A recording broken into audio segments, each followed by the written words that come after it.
Chris Watkin here with the broker of brokers. Broker, why do you think both employed and self-employed estate agencies models in the UK are both broken? Talk to me.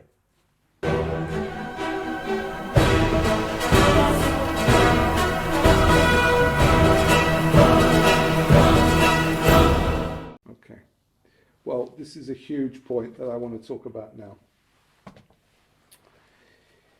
If you're employed and you have your interview with the boss, you basically, it starts like this. He might say, well, the recruitment people have given you the job. I've come in just to introduce myself. I'm the owner of the company. I wish you luck if there's anything you need. But then the employed person is going to say, how far can I go in this business? I said, what do you mean, how far can I go? He says, well, can I be a partner here? And the reality is, normally the answer is no. If you're employed, you're used for your time. And it's going to be a situation one day where you think to yourself, maybe I have to start my own firm or become self-employed because my commission levels are low. They're going to be lower than self-employed, and therefore there's not a long-term picture.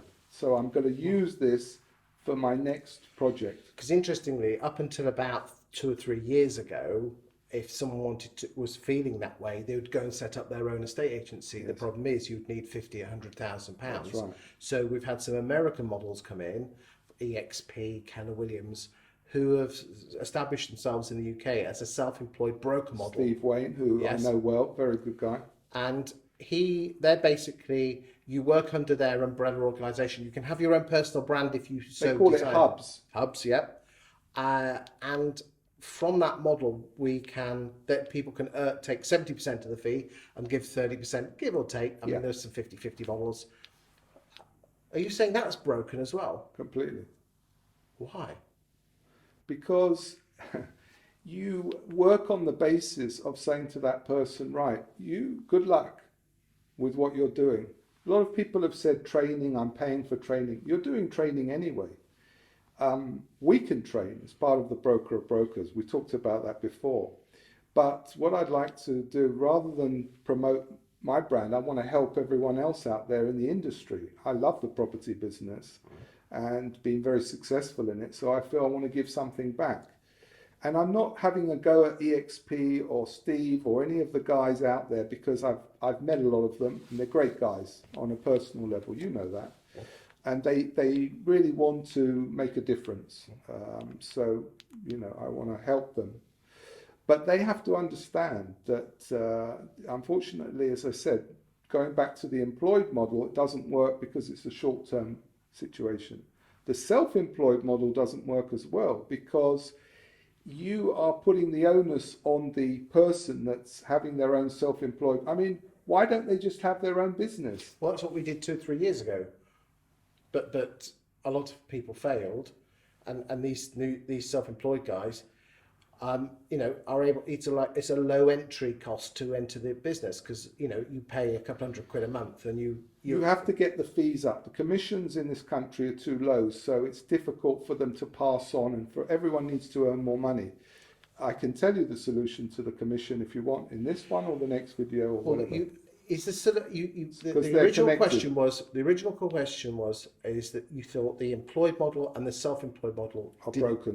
They don't work. So what is the solution? The solution, I'll tell you right now, is this: a partnership model. So what you do is you sit down with a person and you say, right, we're going to give it a test pilot scheme. I'm going to give you 3 months trial. Let's see how it works. I'm going to fund that 3 months myself. Or get my investors to fund. So you don't have to consider any problem with money. You're okay. We'll work out how much you need. Is it 2,000, 3,000, whatever it is a month. We'll give you that for a period of time. By the way, it's yours to keep. If you then leave, you know, those clients are, let's face it, mine because I've paid you money. I'm not paying you for nothing. You know, so it's not a free lunch. In a estate agency, that would be all the properties that you'd put onto the market. Yeah. Okay. Yeah. So The advantage there is that the person who is pretty good at their job hasn't got to worry about putting food on their table or a roof over their That's head. right. Okay, but as soon as you start taking a few of those on, you soon the person who's investing soon the money's still walking out the door. A lot of money. No, it's the point that you have to be very selective who you're going to take in the first place. You don't just take numbers and say good luck. Do you think that a lot of these self-employed agencies are just taking anyone with a pulse then? Unfortunately, they are, but some of those, anyone with a pulse, are performing very well, because you never know in any business who's going to be a champion and who's not. Isn't it interesting though that I speak to an awful lot of the bosses of these self-employed models, and an awful lot of the good ones are actually not estate agents. Absolutely. Because the problem is the culture of a state agency is one-dimensional. Property people are, generally speaking, unfortunately, that sense. If you come from another discipline, like I did from the stock market, and creative as well, as you know, I'm a writer, but whatever you need in the people business, especially now after the virus, it's a different world. It's interesting you say it's a people business, and most estate agents have that line tattooed on their forehead, but actually most estate agents aren't people, they're transactional based. Yeah, they're doing that because they are looking at the short-term situation. They're not looking. You need, as well as in that business, to develop new departments. You can't just have rentals and sales. You have to look at everyone and say, are you a landlord? Are you a vendor? Are you a tenant? What are you? And Ben Sellers and myself talked about that. It's important to look at the person. You're not just saying that's all you are, because you can be a landlord and a tenant. You might have both. I'm actually have both of those things over time. So, you will see who you're talking to, and then it's big picture stuff. Do you think that that's what's holding the estate agency profession back, is that we're too transactionally based and we don't look at the bigger picture? It's about money in the end, as I said before. If the agents are not able to earn the money for all the job that they're doing, it's an obsession in this country. The market, which we'll talk about later, is doing brilliantly at the moment, regardless of everything that's going on. August was a record month. Best month for 7 years or so, maybe record highs, even given all the situation. So why aren't the agents earning the money that they deserve? And until they earn the money, and I've got the solution how they will earn the money that they need.